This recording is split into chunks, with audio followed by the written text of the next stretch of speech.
You are listening to the Pencil and Paper Podcast Network. Wake up to the world you've been missing. Time to jump out of bed in the morning. No day, no life, now we're living. Can you feel it in the air that you're breathing? Time to show 'em what you're made of. Let's get back on track. Are you ready for a come on? Welcome back. Welcome back.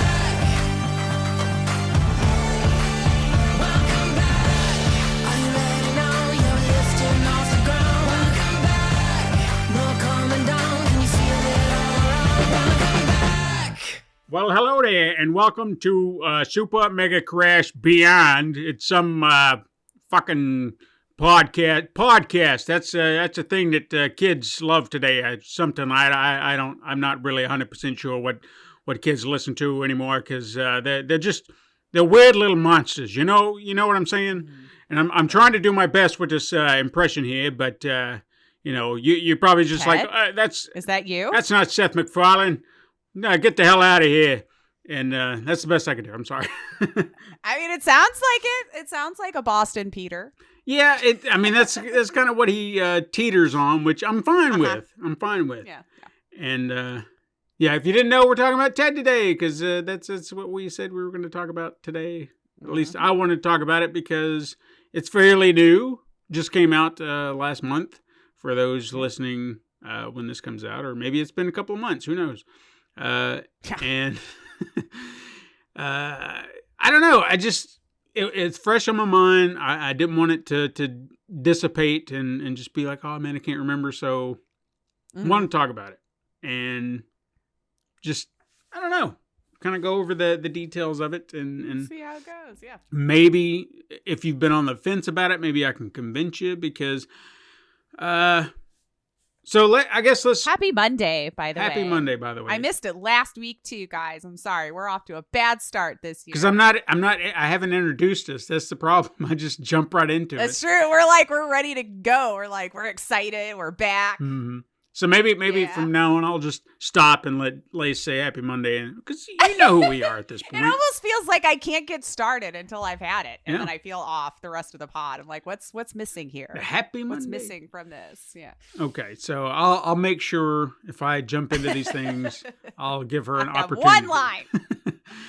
I don't want to take that away. That's an important. That's what people look forward to every week. I'm sure they just hear that and then they turn it off and they're good for their day, right? It's like I got my Happy Monday. I'm ready to go. God damn it. It is time to start. So I guess I want to start by breaking down a few things first before jumping into the series as a whole. Mainly, I guess, some of the reasons I want to talk about it, because I feel like this is something that people are already watching. I don't know if our audience, it's their cup of tea. It is my cup of tea, and it really all comes down to this, and I'm just gonna gush for a minute. And I probably stated this on other things before, but I absolutely love Seth MacFarlane. Okay, his humor, his voice, everything about what he does, I am attracted to it. I am drawn to it. Very talented man. It Yeah. hits all the right notes for me. You know what I'm saying? And so when this series got announced, he was doing the rounds, interviews for days I've seen on YouTube, and every time I see his face, click, I gotta watch it. Yeah. Because I feel like I don't get to see his face enough. Because He does stay behind the scenes. Yeah. Exactly. Well, I mean, yeah, ever since that one show. Is that even still going? Well, Shoot, that's the another one of Star Trek those- version he had. Why? I'm forgetting. the Orville. The Orville. Thank you. Yeah.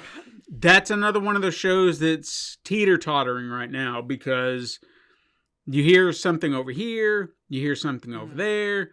I don't know. Now, one of the last things that I did hear about the Orville, and people can take or leave it for whatever it is, I think it was, hopefully I get her name right, Adrian Palicki. She was his love interest, or his ex-wife in the Orville. The blonde, tall blonde.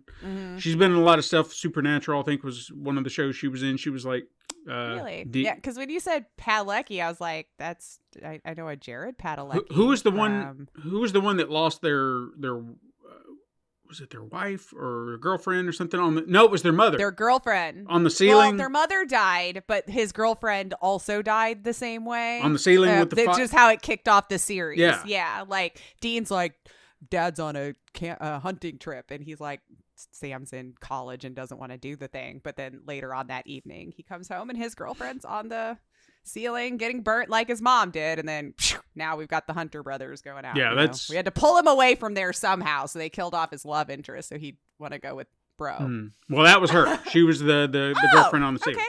And she was also in Agents of S.H.I.E.L.D. If people watch that show, I did.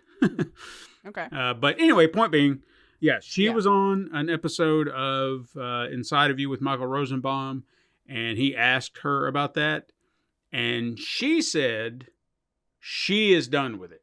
Oh, okay. Like on her terms, or just didn't get a call. I think she made it sound like the show, the way she kind of talked about it was almost like, I don't think the show's coming back, but even if it did, I don't think I want to come back because of the hectic shooting schedules and how it works or whatever. Something about it just made her sound like I didn't care for the way things were being handled the last season. Oh, okay.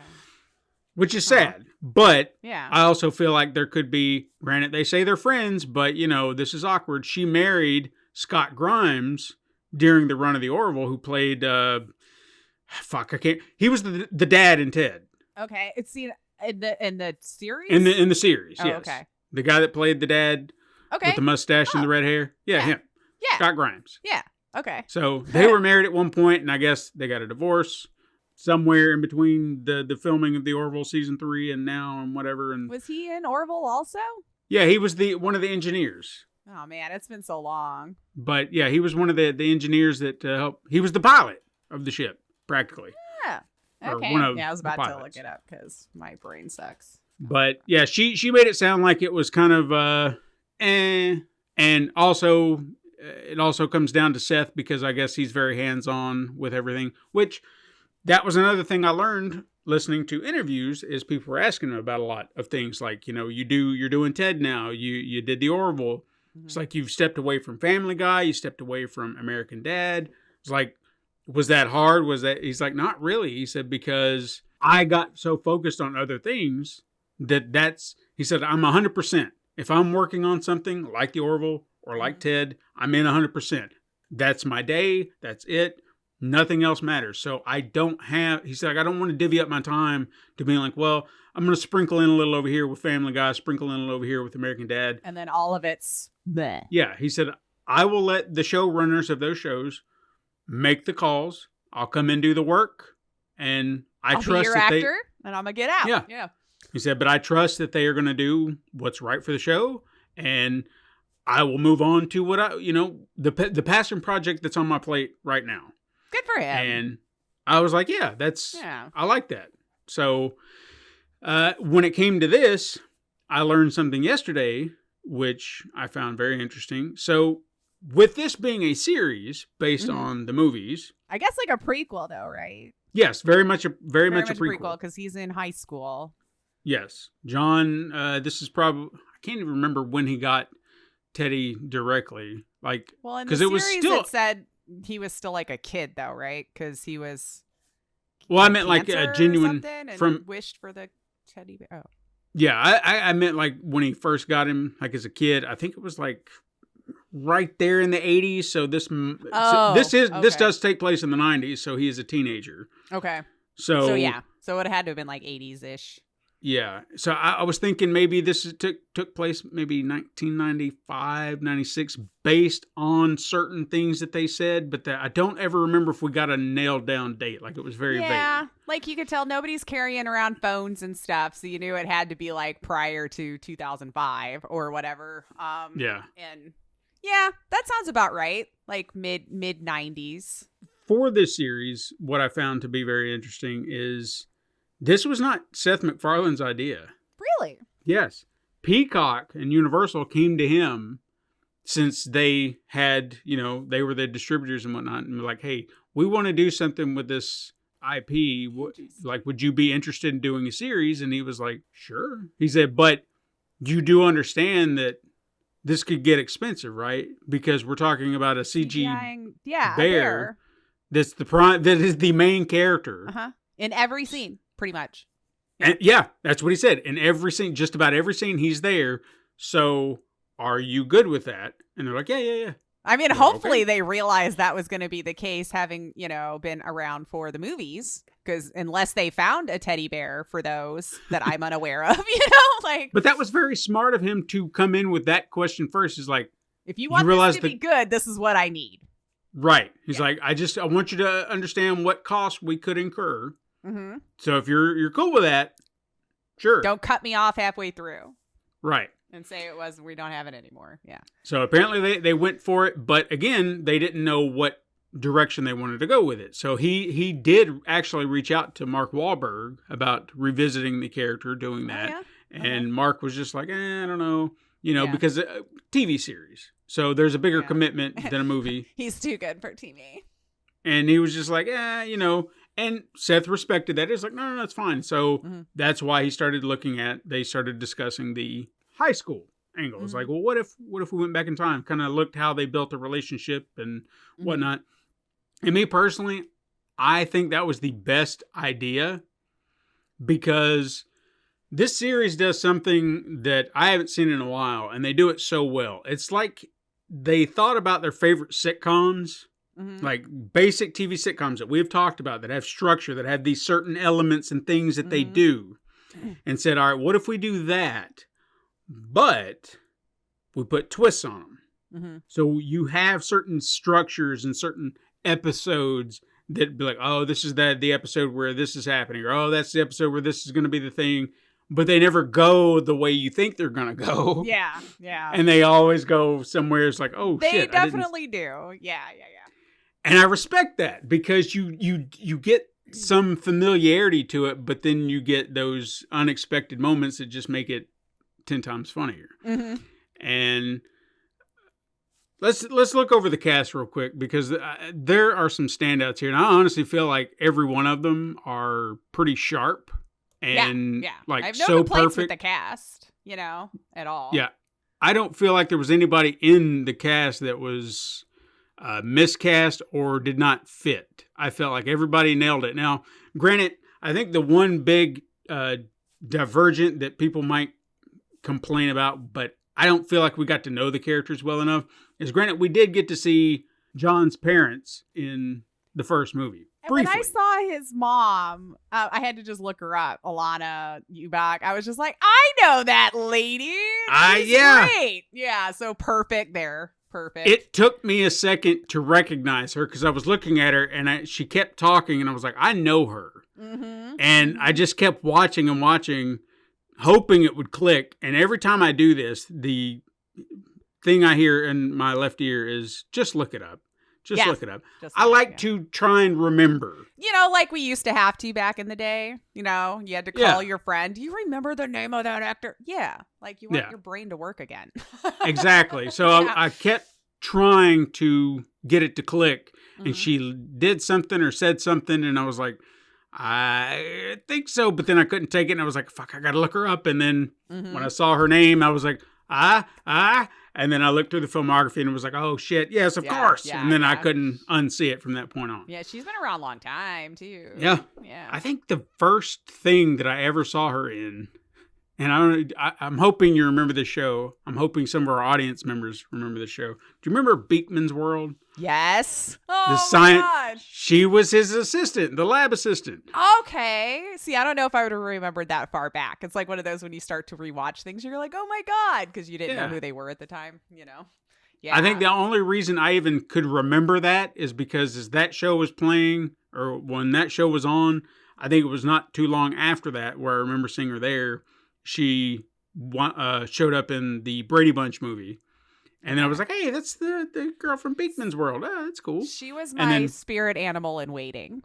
That's what I remembered her, because she was the one who would just be like in the back, just like this stupid bitch, and all they ever want is to ask me. And then she'd say, hi, would you like some whipped cream with your sundae today? I'm like, that's me.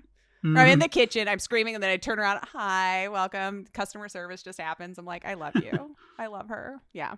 Anyway. She's a delight in this. I love how her character really starts off now, and I want to talk about her and Scott Grimes together in this, because I don't know if you caught it, but I kind of got a Archie and Edith vibe. Not necessarily one-to-one comparison, but he's the grouchy curmudgeon who's kind of racist, or maybe not intentionally racist, but says he's the Boston racist. Yeah, it's like says that shit, and it's like that's not cool. It's like, what? What did I say? Like he doesn't understand. I know the guy. It's not racist. Yeah. Yeah, it's fine. Yeah. And then of course she's just like, oh, it's fine. She's just kind of calm. Not an Edith type directly, but she's used to being the calmer voice. Like, kids, it's okay. Like, ooh, he's a little grouchy today, huh? Or something. Mm-hmm. Yeah. And I liked that because, again, that's a familiar trope out of these characters that you see. And I was like, yeah, because it felt that kind of familiarity to a specific sitcom family. Mm-hmm. And then you go to, who is it, Blair, the cousin, who is played by Georgia Wiggum, who's, I don't know if you know who her dad is, Shea Wiggum, but he's probably one of those actors that I love in anything I see him in. He's, what would you know him from?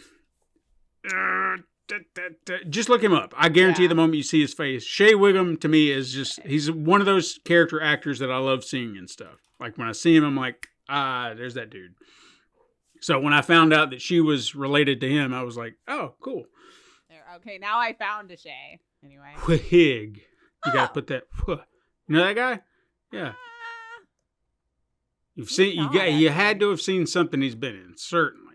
Because the Showtime trailer thing that they're showing next to his face on IMDb, it's like I know that actor, but I don't think it's the same actor in the picture to the left, unless he just looks way different in this picture than he does in the scene. Did you watch Perry Mason? The new show? No. Yeah. Did you watch Kong Skull Island? No. Vice Principals? Agent Carter? Wait. The Righteous Gemstones I've watched a couple of episodes of. Oh, he was... I had to flip through until I saw something. But he was in that, yeah. He was in a lot of the Danny McBride shows. Like I said, Vice Principals, and I don't know if he was in Eastbound and Down. He might have been. I don't remember. He's been in a lot of shit. He has been in a lot of stuff. I'm looking at it now, and I'm like, I probably should have seen more of these. Yeah, you probably seen him. Anyway, but yeah, his daughter is... I'm trying to think of the trope that she reminds me of, because she's like the more liberal, outspoken cousin. I mean, she's a cousin in here, but there's always that character, the one that kind of like the more like very righteous. Over the it's almost say like that you can't act that way, you know. It's not to say that this is a direct comparison either, but I guess it would be kind of a flip of Family Ties, where Michael J. Fox was the conservative type, and then the family was very liberal. So this would be a flip dynamic of that. So she would be the Michael J. Fox type character. Yeah. In a sense. She would be Alex P. Keaton, but liberal. Yeah. And he wasn't really a bad guy either. So things mean so much different things nowadays. Like, that's true. Words have no meaning anymore. But yeah, she's there to kind of give the audience someone to push back with. You know, when the father says something racist, you have someone being there like, you can't say that. What did I say? What? I know the guy. It's not racist if I know the guy. It's like, well, I don't know. Kind of. It's still okay. You know. Yeah, but it all works. The dynamics work when they push and they fight. Like the very first episode where they have their the dinner. I loved that scene. That was a very, very great way to introduce the story and establish everybody and their dynamic. Yep. Because you saw how the father and Maddie's the father, Susan's the mother, and Blair is the cousin, and then of course John. So I'm trying to make sure we use their names. So Maddie and Blair pretty much like going at it, bickering back and forth about what you can't say. This is wrong, that's wrong. Yeah. And of course he's upset about everything. Susan's a little bit more like, oh well, and like she's trying to just not really deal with it directly. It's like, Well, they're having like don't. 3 different conversations at that dinner table at the same time. And then, of course, John and Ted are just sitting there, cracking jokes at every little thing. What was the thing that they said? Because it all kind of tied together. Because Ted had said something twice, and he's like, "Twice? What? I said this. Oh, what was it that he said? Was it like hunky?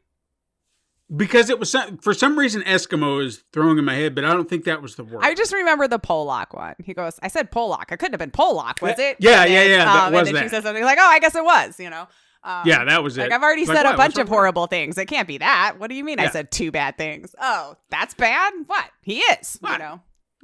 Don't you worry about where I put stuff. That was the one that got me.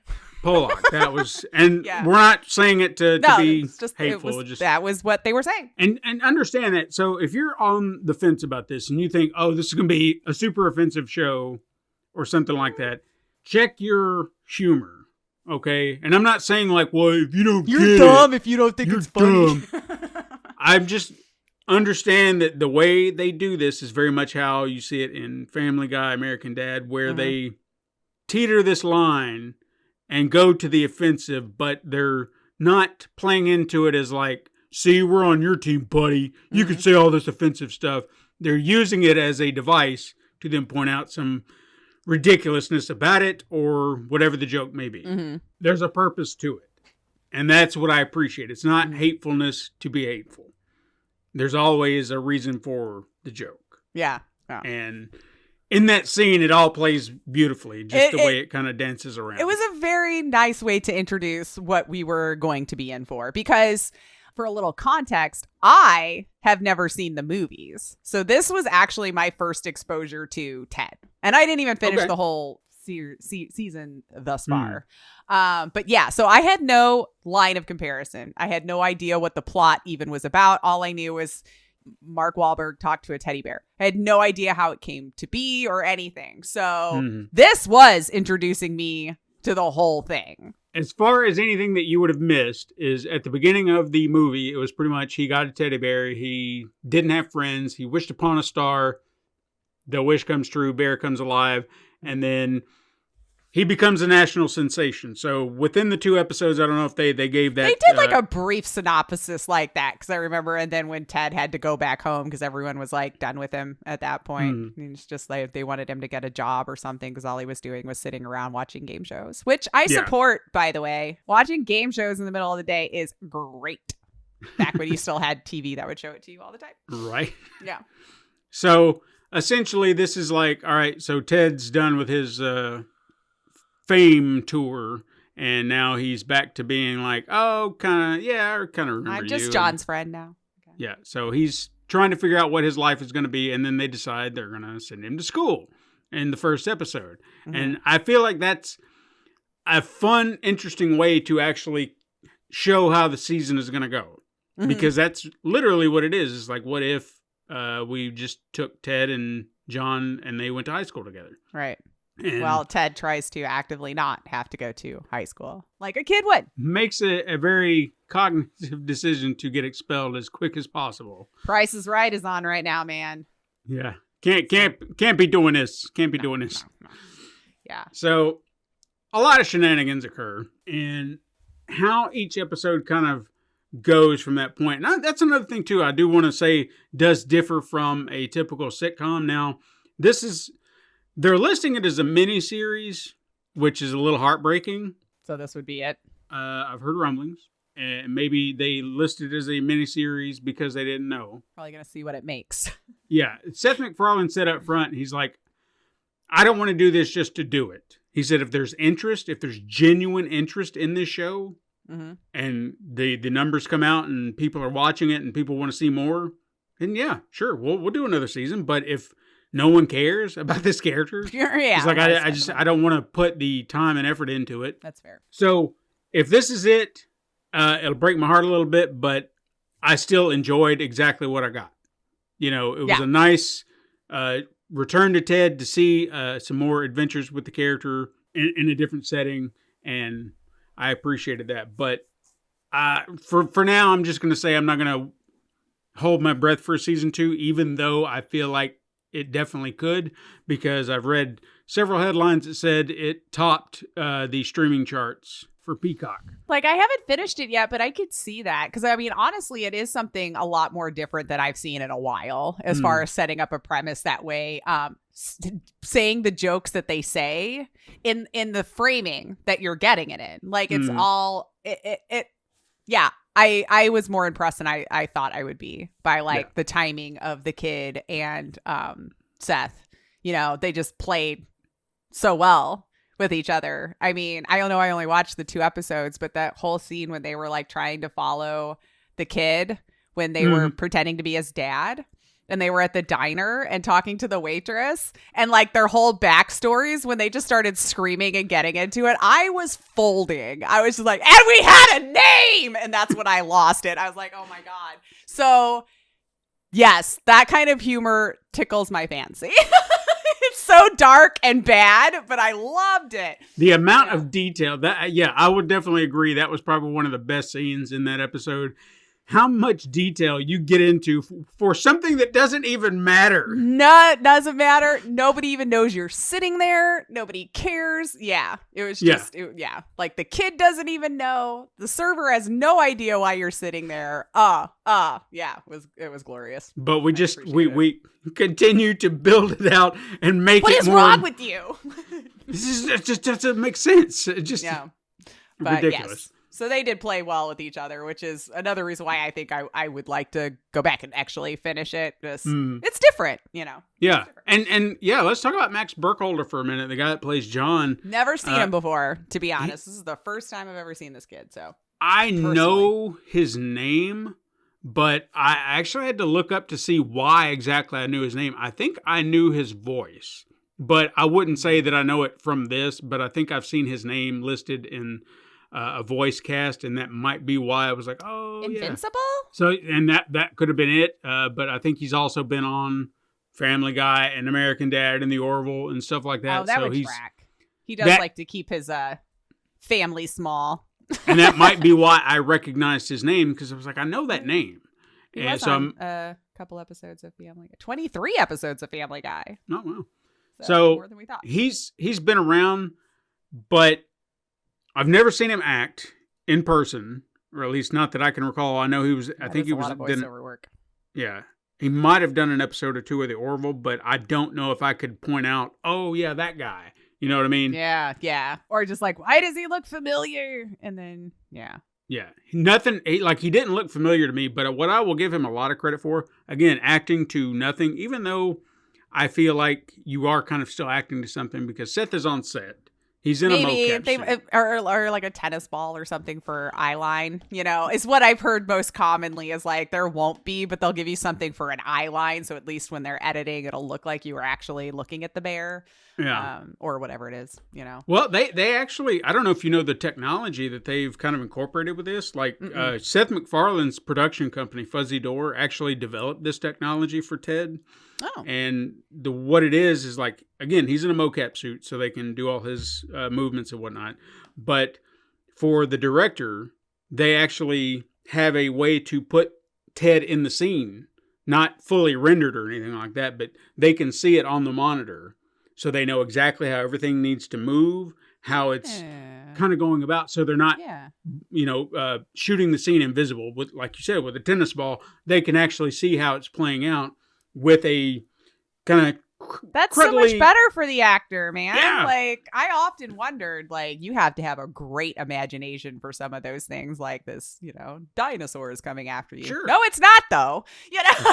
And especially if you're doing some more complicated scenes, like, I mean, there's so many scenes where camera's moving, they're all walking together and stuff like that, and it's shot like you would a typical sitcom. But having that stand-in, you know exactly where he needs to be. You're kind of seeing how the scene's playing out. So it's not like you're having to, like you said, imagine that he's there. You kind of see a version of that bear there doing what you needed to do. I do hope Seth was there at least feeding the lines, because that has to make it so much easier to play off of if you both can sit there and kind of riff. Because I can't imagine all of that was scripted. I just can't. Oh, God, no. You know? No. No. Like There a is- lot of the back and forth when they really get into it, I have a feeling it was probably they were playing around and some of those things like really clicked. I don't know. I know No. Seth is that talented, but I feel like the way those two are playing with each other that maybe he is. I don't know. I just don't know this kid yet. So. No.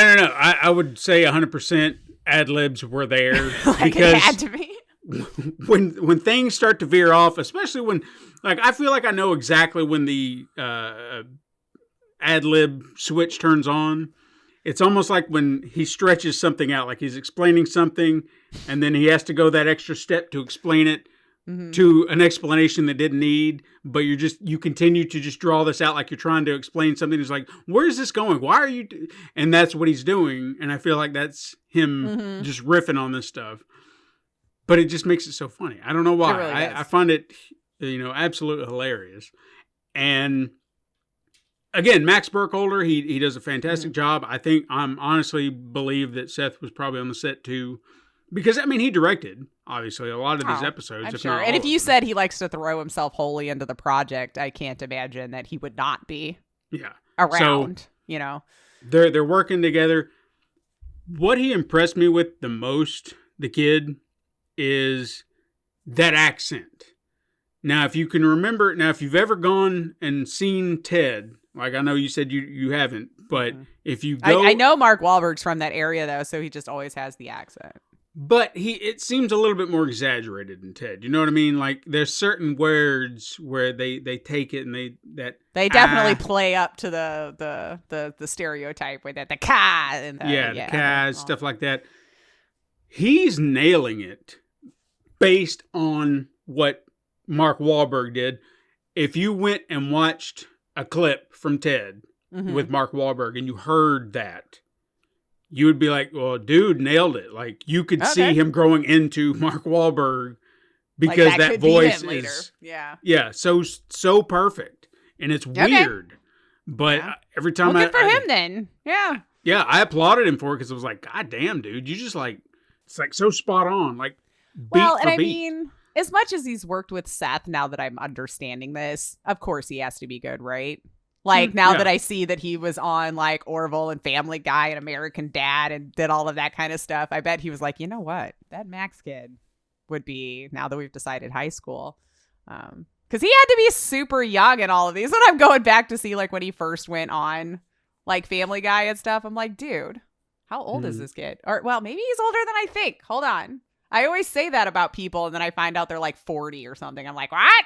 Well, How do you look hopefully so he's young? not.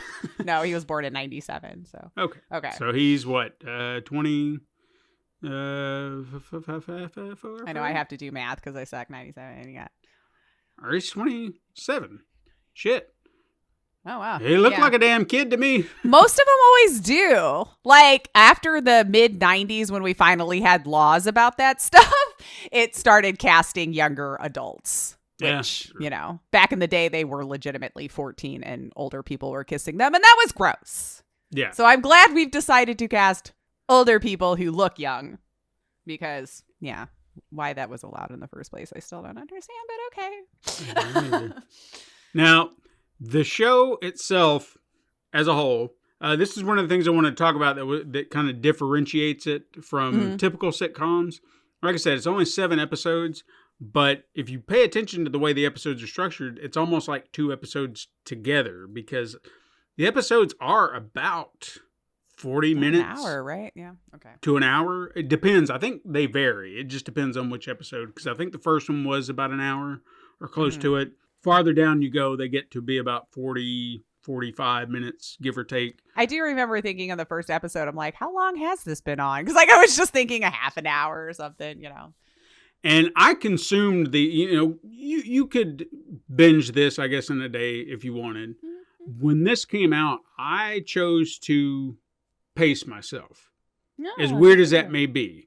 Because it was almost like I wanted to get a taste, and I probably watched 2 or 3 episodes, and then I was like, no, hold that. Yeah. And then I come back the next day, watch 2 more, and then hold it again for the next day, watch 2 more, because I was like, I want to savor this. I don't want to just waste all these laughs, and then just get burnt out on a day. Fatigue. Yeah. I want to get a little here, a little there, just just morsels. Mhm. And it made it so much Little better for bumps. me Yeah. because I won't say there was a moment in every episode that got me laughing pretty hard, but I can think of at least one or two, like you said, the table That argument. scene. Yeah. Jeez. In each episode, there was at least something that tickled my funny bone just right. Some more than others, but Sure. I was laughing the entire series. Okay. There was good. something about the show that just everything was hitting the right notes for me. Well, if it keeps up, from what I've seen so far, I can see myself thoroughly enjoying, So- the last half here.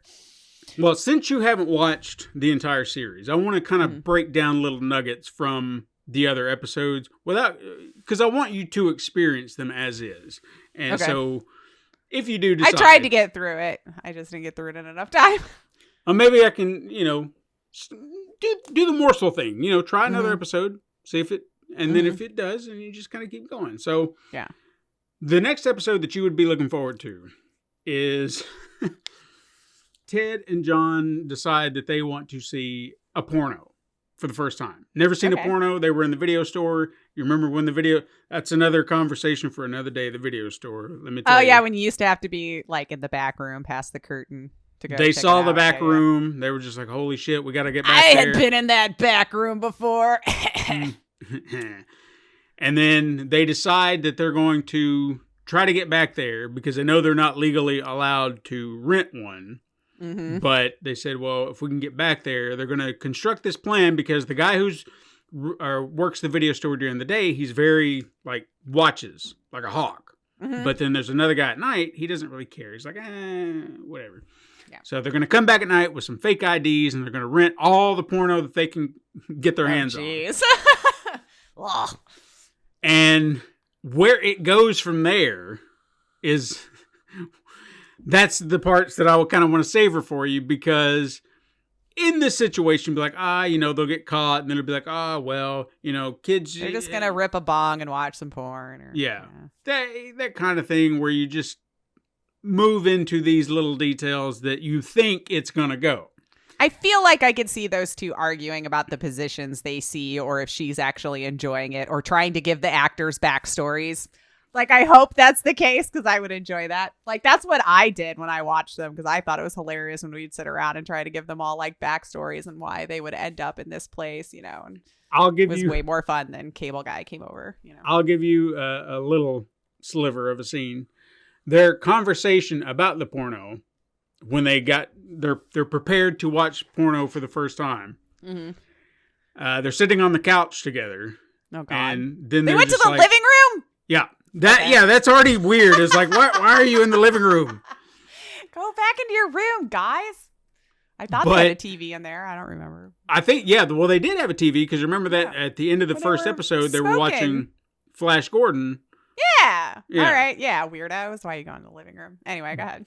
But they sit on the couch, they're getting ready, and then they realize it's like, well, should we do this together? Should we take turns? It's like, I don't know. I don't really want to see you in the same room. It's like, well, should we build a fort? Should we build a wall? It's like, I don't know. That'd be kind of weird. And then just the whole Trying to structure. figure out how they're going to enjoy the movie being beside each other. That's great. So they can enjoy Yeah. it together, but not too much together. Yeah. Yeah. All right. Well. So that whole conversation is just like, what? First off, I don't know how Ted's going to have that much fun, but fine. He's naked. Well- and there's nothing to have fun with there. So I'm sure the little battery, I love you thing.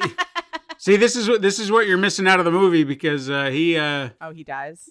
he got freaky with somebody in the movie. Oh my God. What is it with him and animals screwing humans? I don't know. Seth has a little bit of a problem, I think. It's weird. He has a bestiality fetish that I think needs to be addressed. Maybe. Because the dog shouldn't have been screwing all them humans in Family Guy either. He's got some problems with that. It is weird. I don't want the backstory though. We might think of Seth a little differently. We'll just say maybe it's not as bad as we think. Okay. It could be. We hope. Yeah.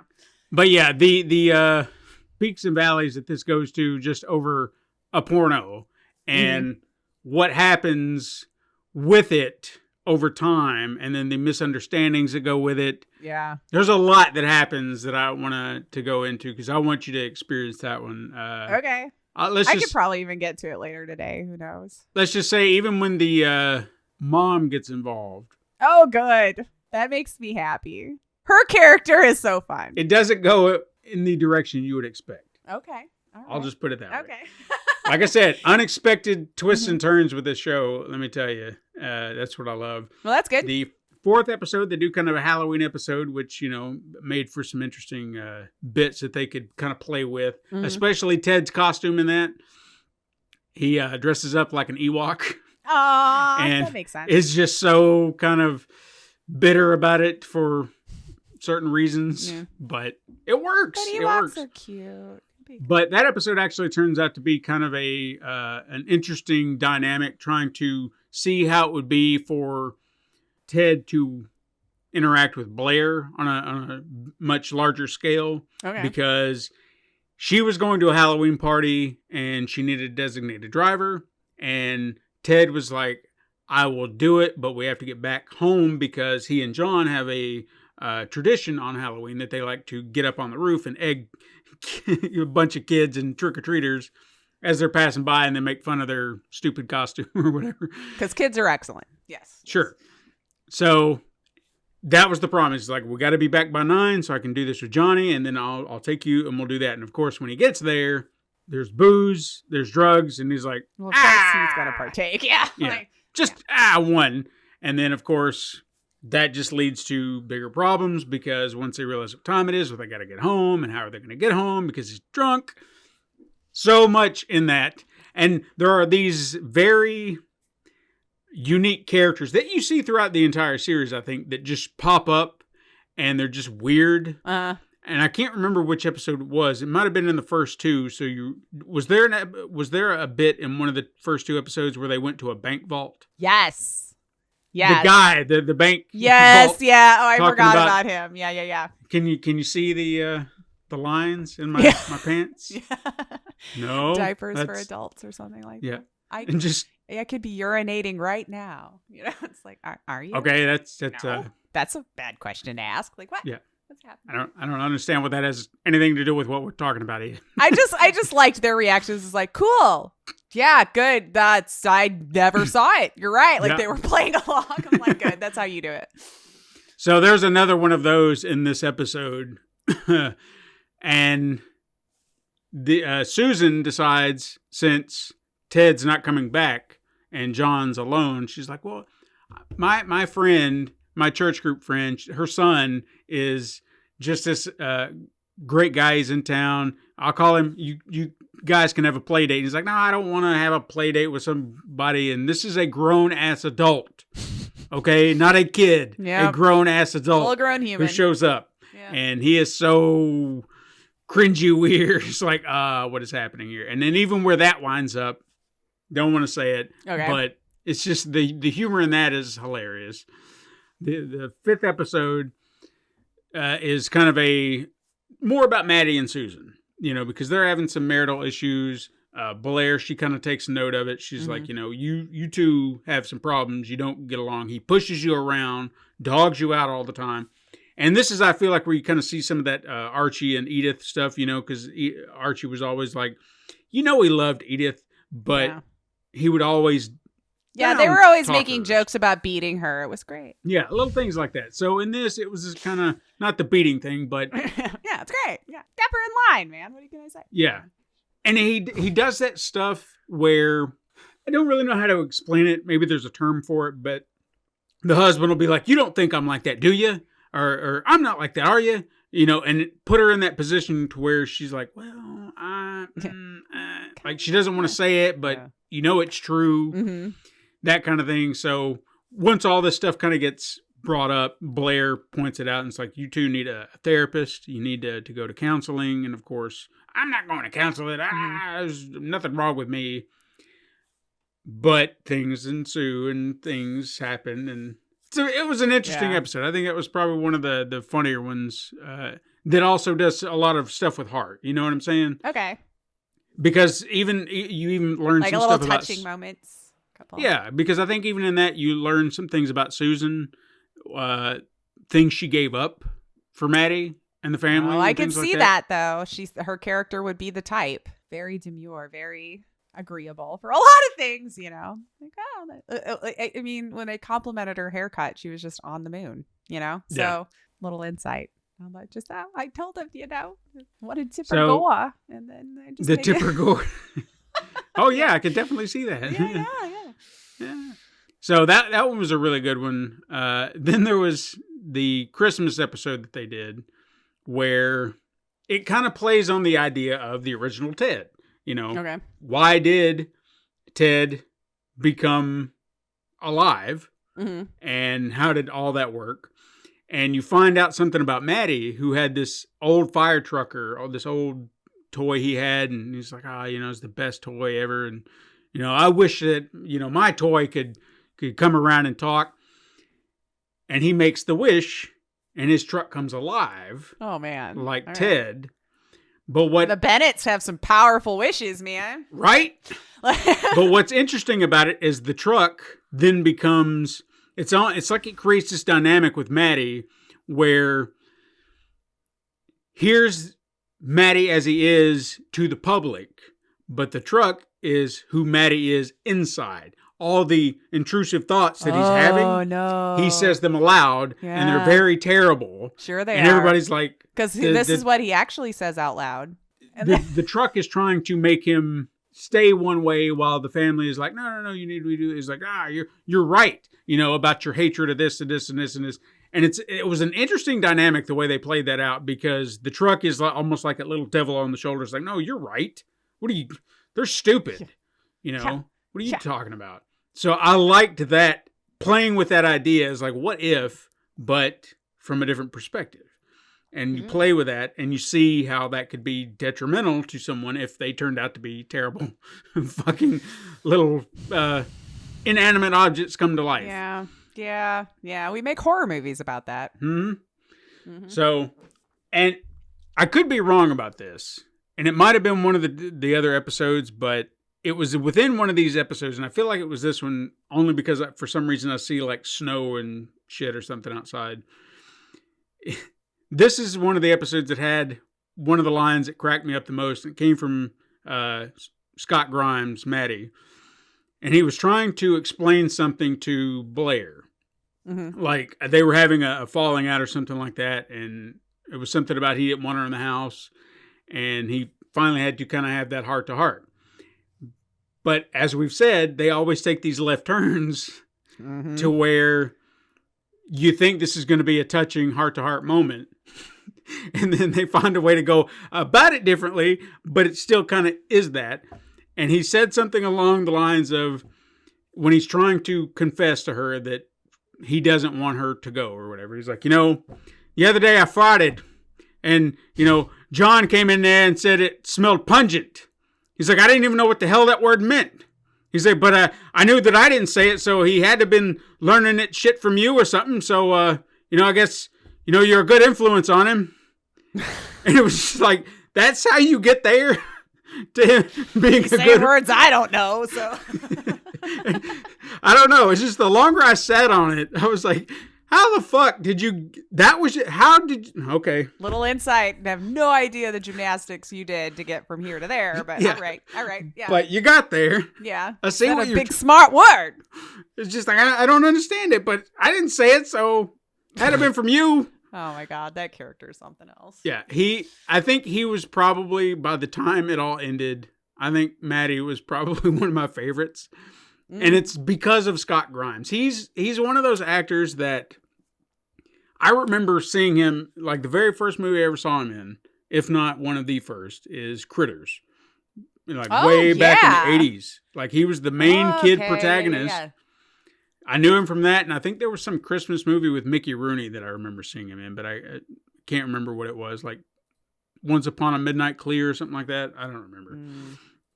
But that early on, I saw him as a child actor, and then I saw him in Critters 2. It came upon the Midnight Clear. Yeah, excuse me. But He was, like I said, Critters was kind of the franchise I knew him from, and then Mm-hmm. I don't remember seeing him in too much else after that. Like he just kind of disappeared. Now he may have worked steady, but I just don't remember Very much seeing so.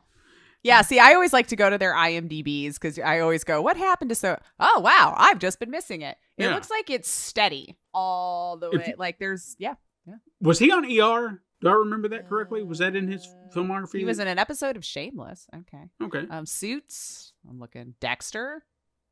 I don't remember him in Dexter, huh? Okay. One episode. Of I ER? don't- man. Of Dexter. Oh, Sorry, I was Dexter. still looking for ER. When did ER come on? Was it 90s? That was in the 90s till the 2000s sometime. Okay, then I don't think so, because in the 90s and late 80s, early 2000s, I'm not seeing ER on his page. Who But he am I? does kind of look like someone, like one of the, I don't know, I didn't really watch it that much, ER. I don't know. There's something it's kind of ringing a bell. Like I remember him being on that show, but maybe I'm mistaking him for Yeah. somebody else. He was in an episode of Charles in Charge. Charles in My Charge. Two Dads, Blah, blah, 21 Jump Street. He's like one of those that was like on an episode of everything. Yeah. Is what it looks like. Party of Five. 70 episodes of Party of Five. Really? So, like, who is he? Sorry, now I'm down this rabbit hole. Will McCorkle. I watched that show. That's why I'm trying to. Oh, shit. All right. Will McCorkle. Yeah. All right. That's fun. Anyway, I loved that show, Party of Five. I loved it. Yes. Like I said, he was one of those working actors that I liked. I genuinely liked him in the stuff that I saw him in, but then despite him working steady, I just never noticed or Yeah. No, somehow, it looks like it was a lot of one episode of this, one episode of that, but it was steady throughout the years. right. Yeah. So just I kind of lost track of him. Might have seen him here and there in certain things because, like you said, Party of Five. I mean, who the shit? I would have never guessed. I don't think I knew him at the time. Like, I don't know that I still do, but when he pops up, I'm like, yeah. But then he shows up as yes, okay, he was in ER, so I'm not crazy. Why Archie am I not Morris, seeing it on his IMDb? somewhere between. Well, you had to go up a little higher. He was between 2003 and 2009. Oh. So for I don't 100 think I knew it episodes, was so he still wasn't- on. Okay, yeah. I did stop too early. Oh, shit. Like, he was on it. Yeah, 112 episodes. that's why I Okay. was like, I know, I was pretty sure he was, but I couldn't put my finger on it. Anyway. Okay. Well, now we figured it out. He's been working a while, and now he's in Tet. He's been working a while. I feel like I did know that he had been doing the voice of Steve Smith on American Dad, but for some reason, certain things weren't clicking. But again, because of him, Steve Smith is one of those characters I love so much because of how he portrays him. It's that the nerdy attitude that he has, but also how confident he can be, but also how just wienery he can be about things. Then he gets into when he sings, the man can sing. Oh, yeah. Despite what anyone may think or not, I think he can sing. He can hold a tune, and then they allow him that opportunity on American Dad to sing every now and again because Steve Well, wants Seth likes to be musicals. sure. So if he can encourage that with anybody, and he gets to sing. One of my favorite jokes on American Dad with him is he started drinking these. He got hooked on like Red Bull caffeine drinks or whatever. And the very first one he tried, because he was trying to get through a test or something like that, he couldn't focus. He's like, I just can't do it. And someone handed him the drink. He drank it, and he was just like, oh, everybody dance now. Yeah. And it's him doing that voice, and it cracks me up so hard. Good. There was even another episode where he found a cat, like a stray cat, and he was trying to be like, hey, kitty, kitty, hey, kitty, kitty, trying to get it to come to him. Cat scratches him, and he's like, ah, stupid cat. And then he encounters it again, and he's like, okay, well, maybe I scared it. Maybe I scared it. So he's like, all right, so come here. And he gets the cat, and he's like, yeah, you're going to love me so much. Cat scratches him again. He's like, ah, stupid cat, damn you. And then it's just fight with this stray cat. It's just like, Over leave it and alone. over. Yeah. But he won't. Nope. And I don't know. It just, he makes that show, and for a lot of reasons, I love a lot of the characters on that. But with this, by the time it went through, there was just I didn't know if I was going to like the character because, it could be a little rough around the edges, but it's just those moments like that. Like the story about getting to how he thinks she's a good influence. Little moments like that, I was just like, I love this guy. I hate who he is, but I love the humor it brings. Well, and especially like when he wanted like his niece to go to the colonoscopy with him. Yeah. That whole thing, I was just like, this is so weird and why, but it actually was funny. And again, the end result when we found out about the story he didn't want told from Vietnam is about an animal again, Seth. Yeah. Has somebody sat down and actually talked with him? Like, is there a fetish there? Does he have... He really likes being with animals in some way or another. We don't know. Just saying, there's a pattern here. We don't know. Yeah. What was it, a sheep in Vietnam, or was it something else? No, it was a dog. A dog, that's It was right. a dog. Yeah. That needed help. Yeah, sure it did. Oh, yes. Yep. Okay. Well, it did get infected. He can't run around like that. And I'm like, oh, God, please don't let that's the story. This is okay. Yeah. Ugh. Now, as far as the last episode... I could do without those jokes, honestly. I Sure. don't need those jokes. That's a little too icky for me. But I won't say they do those throughout. So, okay. Yeah. A little break. Yeah. Yeah, it's not nonstop. Yeah, because the crude humor, when it gets a lot, it's just like, all right, now you're not even making me laugh anymore. You're just making me cringe at everything. Exactly. Like that's kind of my line. Like some inappropriate jokes timed well, perfect. If your only shtick is like fart, dick, and sex jokes, I'm like, I feel like it's an easy way out. I don't know, but other people might love it. I need a little bit more substance. Sure. than those things to make me laugh. Now, the last episode, if this is the end of it, I would feel like it's a nice capper. Or at least to say, okay, well, you did something. It connects to the films in its own loose way. I can't say there's anything in the series that you have to know the movies. The only things that really kind of touch back around would be the Flash Gordon thing, where they were watching Flash in the room, because that kind of becomes their whole thing in the movie. Smoking, right? Yeah. We saw how they got started smoking weed. Right.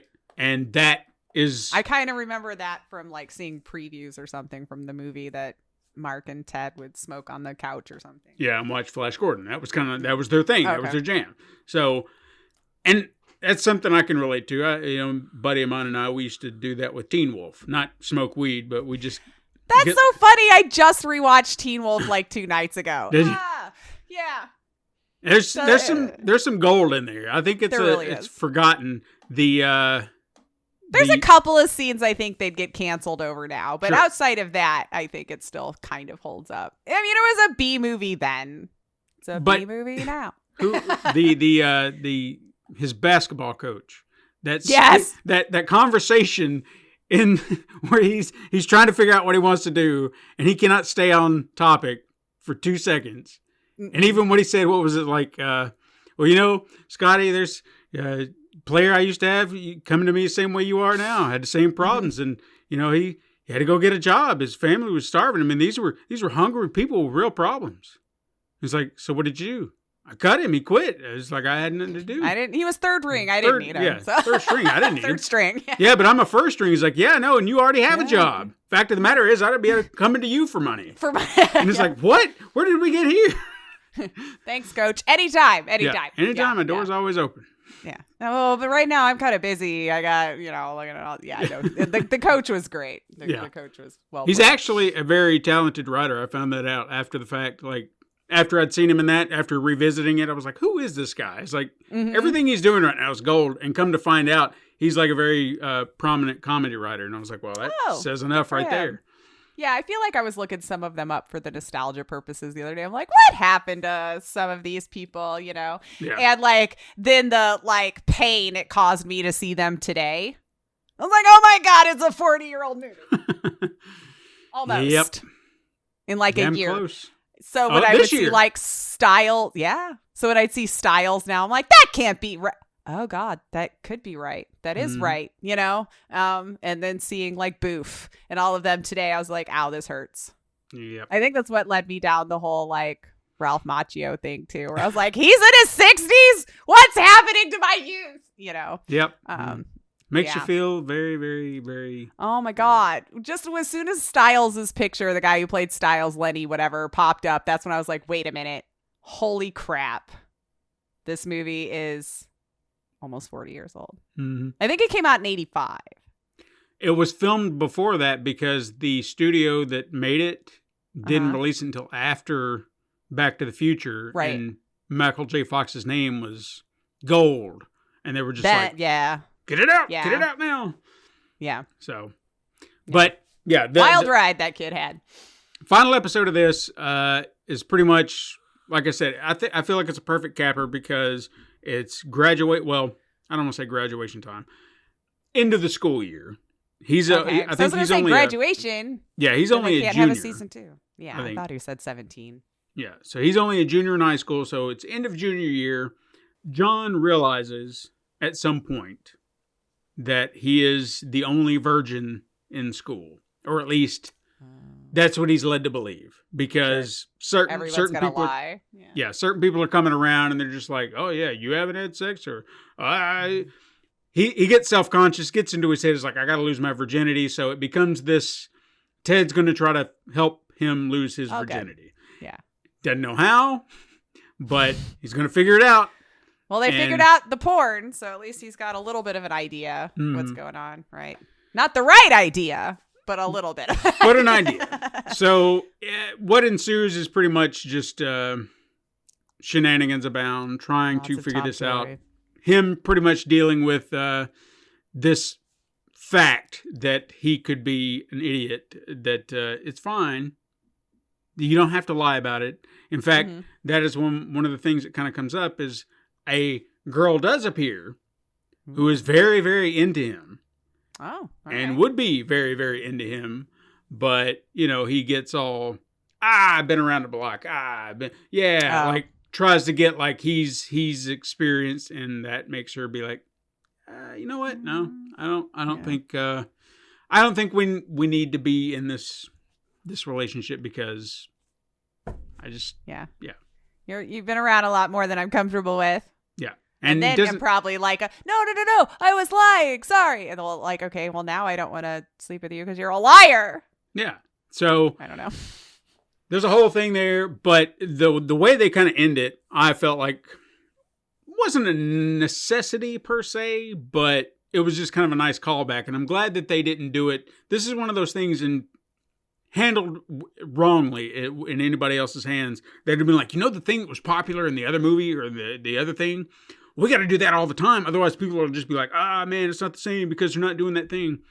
But at the end, like the very ass end of this episode, they call back to one of the jokes from the movie. Mm-hmm. And it was just, like I said, it was kind of a nice way to kind of come back to it. Like this could be the moment that started or something for them. This tradition for them to do the Thunder Buddy song, as it were. So I thought that was kind of nice. It's like, all right, cool. All right. Well, at least like if it doesn't come back, then you're content. They didn't leave some huge cliffhanger or something out in the open. And again, I don't think I would have, like, if they hadn't referenced Flash Gordon, because that's huge in the first movie, like the obsession with Flash Gordon. And even the Thunder Buddies thing, if they hadn't referenced that, I don't feel like I would have been like, oh, man, because I've seen it. I understand it from the movie. They made it abundantly clear why those things are there, why those jokes exist in the film. And I think that's why I appreciated them not just force feeding them into the first episode, being like, well, we got to put these in or otherwise people are going to lose their fucking minds. That we didn't, like we got to get it right out the gate. Like the Flash Gordon thing in the first episode made sense because they're getting the weed. That's what they do.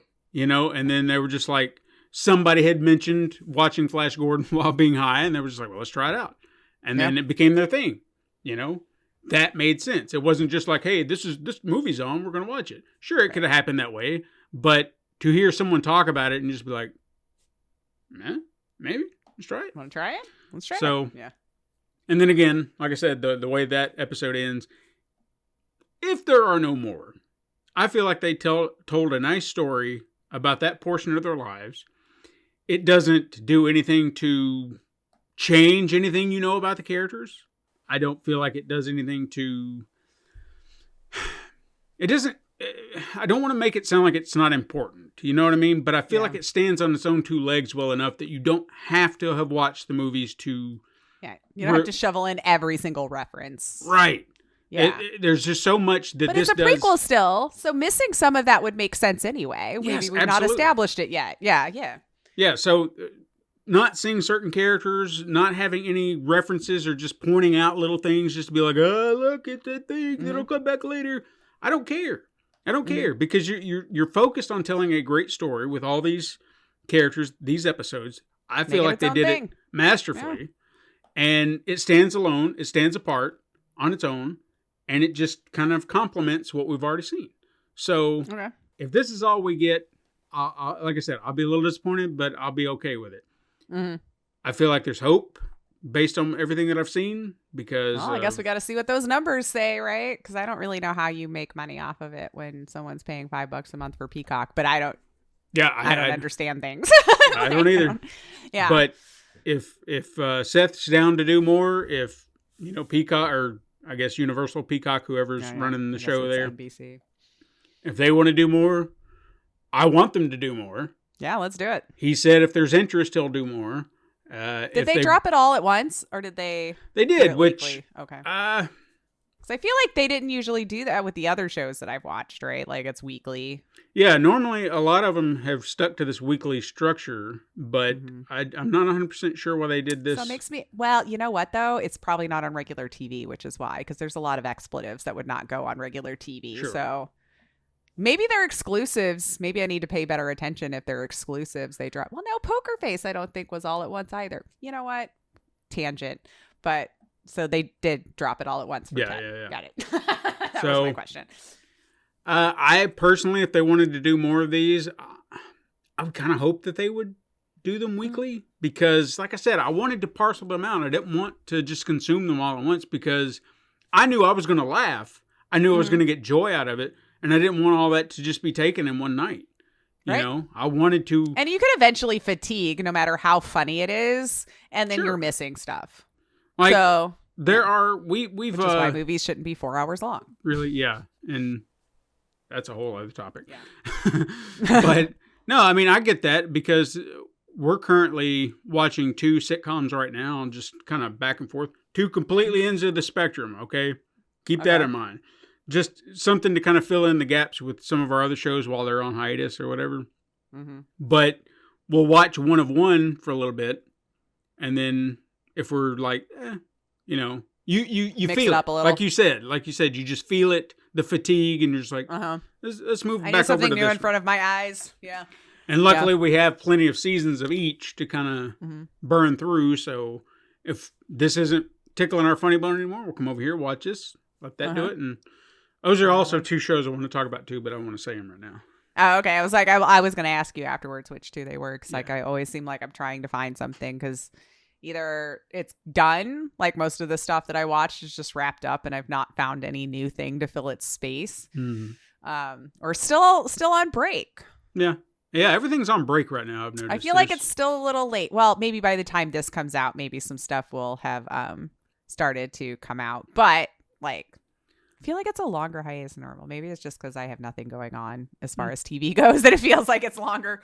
I think much like us in February, everything's going to start popping back up. But as of right now, things seem to be... I think there's only one show right now that I'm watching that is new, and that would be True Detective, the new season of that. Oh, yeah. Those were like standalone seasons, right? If I understand the setup. So you can kind of get into them every now and again. I would recommend, if you haven't watched this already, Fargo. That's also another standalone that does seasons differently. I was looking at this one because I saw John Hamm, and he's been I'm enjoying late stage John Hamm very much. This season, Katrina was like, this is my absolute favorite season ever of this show. Oh, okay. Like Not to say that she hasn't enjoyed the other seasons, but whatever Bruce it was in one, just by the way. He played Reagan. That's so right. we kind of have to leave that season a little higher just because my rules. Just because. You know, just because. But no, I kind of agreed. I mean, I was really invested a lot in the season. Like, I loved the structure of what they did and how they played it out. The cast, superb. Like you said, John Hamm. You got Juno Temple, Jennifer Jason Leigh, Dave Foley. Damn. What's it? The kid from Stranger Things, Joe Keery. He plays. Damn. Steve. Yes. Steve. Oh, okay. Like, I didn't even recognize He's a him. Chicagoan. Really? Yeah. I didn't know that. Yeah.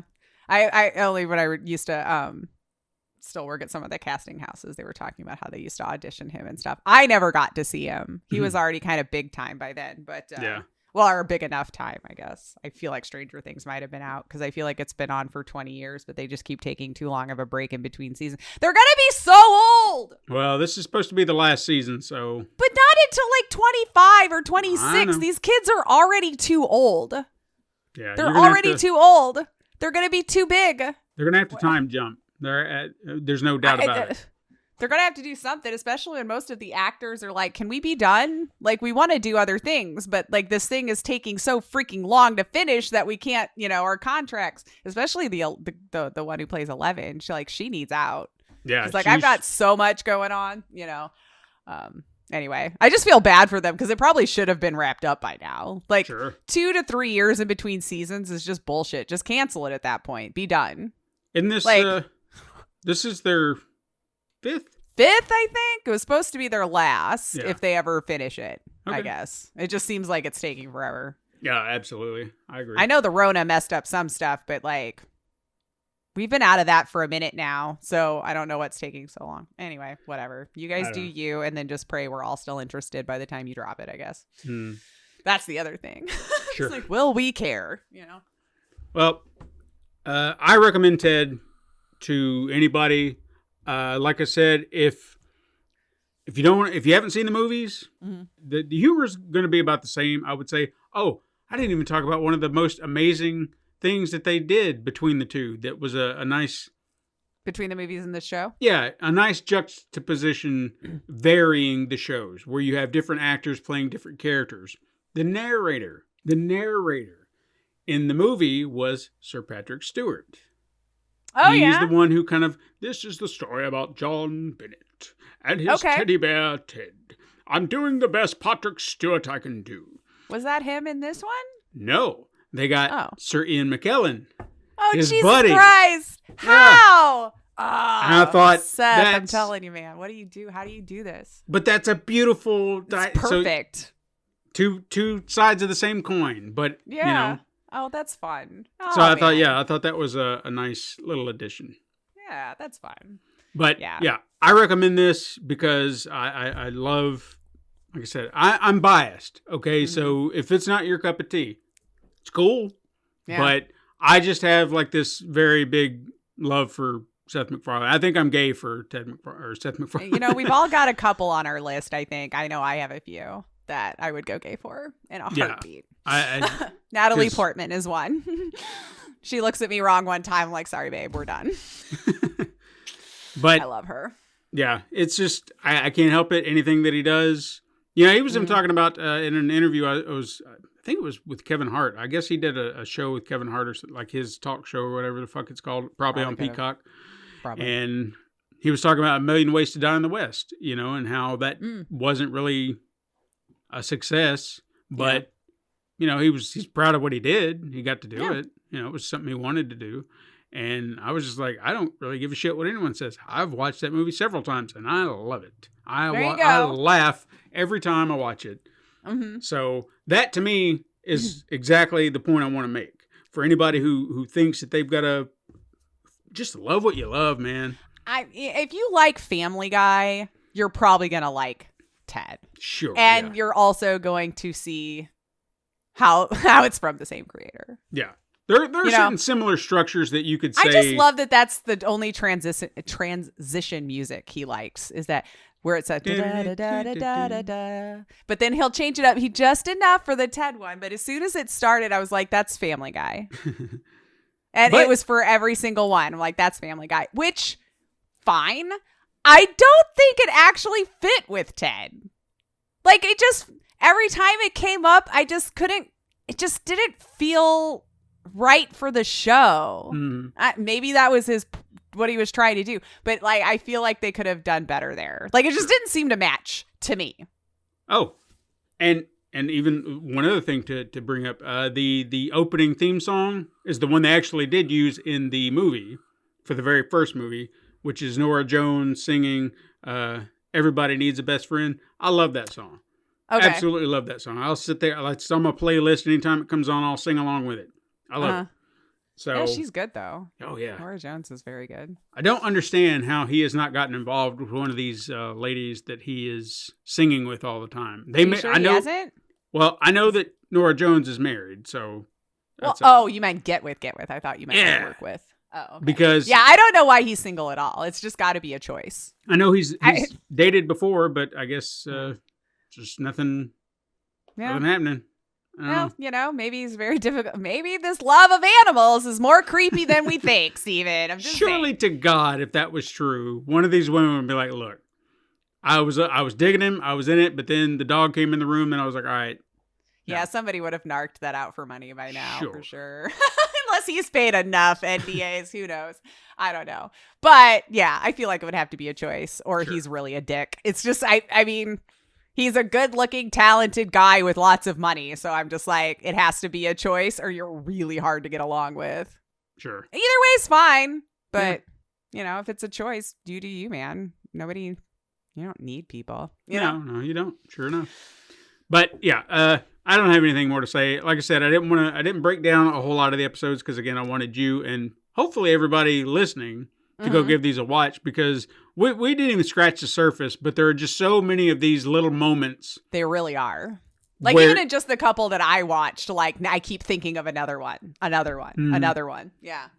And they're just, I think they're well-crafted jokes. I think a lot of the stuff that goes on in there, if you, to kind of go against the Family Guy thing that you did, because I know that people like to, if you've never seen Family Guy, people will always refer to that South Park episode where it's like all they do is refer to clips and cutaways and gags and shit like that. That's not what that show. It's a structure of the show at some point, but it's not that. And this is not that. It's not like Ted goes, "Hey, here's something that we used to do," and then they cut away to that gag and then come back. Yeah, no, they see it through. It's more of like a endurance test on how long they can make the joke last before you're like, all right, we need to move on from it. But I feel like they found a good balance with the ones that I showed. They wrapped it up when they needed to, and I felt like maybe one time, and I can't remember exactly what it was. There was like maybe one joke that they took just a hair too far, and I was like, are we going to be done with this anytime soon? Because damn. He does like that too. He loves to awkwardly beat a horse as long as he possibly can. He does that in Family Guy too, where there was just like, there's been enough moments where I'm like, oh my God, like even I finally decided to fast forward. Like, I've had it. Yeah. I know it's hilarious to you to keep us stuck here for that long. Like, what, especially with the country singer, Mr. Conway Twitty. And we'd have to listen to the whole song. And they didn't do it at first. At least they built that up. It's like, here's a clip. Here's a bit more of a clip. Now we're going to make you sit through an entire song. Yes, it was the entire song of him. I can't remember what it was now. I just remember it was a Conway Twitty song of him standing up there. It had to have been like a TV show from the 70s because it had the very gold curtains behind him, with the red. Yeah. I know the name of the song too. It's like it's right there on the tip of my tongue. I'll take you to. I see the. Oh God. I know. I'm just gonna look. I see the want to in your eyes. Hell. Yeah, something your like love that. had taken me that high. I'm going to have to listen to it now. It's just like not clicking. Like even the tunes left my head. But yeah, because he likes to use Conway Twitty as the butt of the jokes on a couple of times. But anyway, we all know if you've watched Family Guy, you know that he's drug out a joke for far too long in a lot of cases. Sure. Yeah. But anyway, no, highly recommended by me. Again, if Ted or any of that stuff you've watched before and it just doesn't float your boat, I get it. It's understandable. Not your cup of tea, so you can pass. But if Yeah. you've been curious, yeah. Because I'll even yeah. admit from the start, not that I didn't have faith in Seth, but I expected like a barrage of just, here we go again with this garbage, or mediocre reviews where it's just like, it's all right.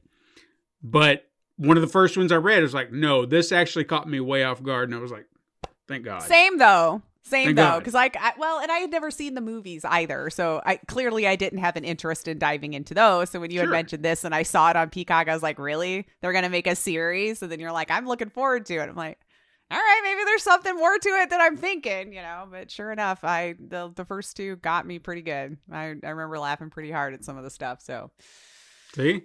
yeah, Well, there you go. Here's from somebody who's not the biggest fan like I am. So Yeah, like I like him fine, but I don't go out of my way for Seth. No, like Steven does. Like yeah, I will. it depends on what the thing is for me to want to watch it. But If I ever found out he was coming to Nashville, my ass would be there. Trust me. Totally. Why not? He might do one of those crooner singing tours. Doesn't he do yeah. that once in a while? Yeah. But he's never come There this you go. way. I don't know why. Or at least maybe I've always missed out.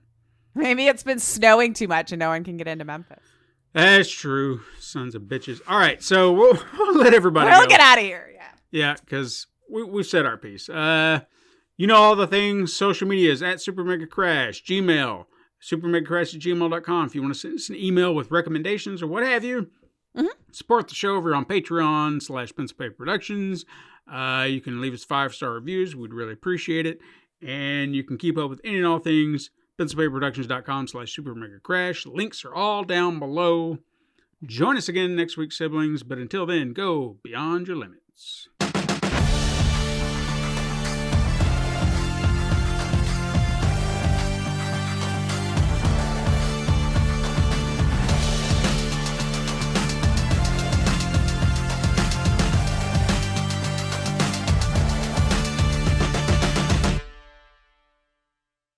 This has been a Pencil and Paper Podcast Network production.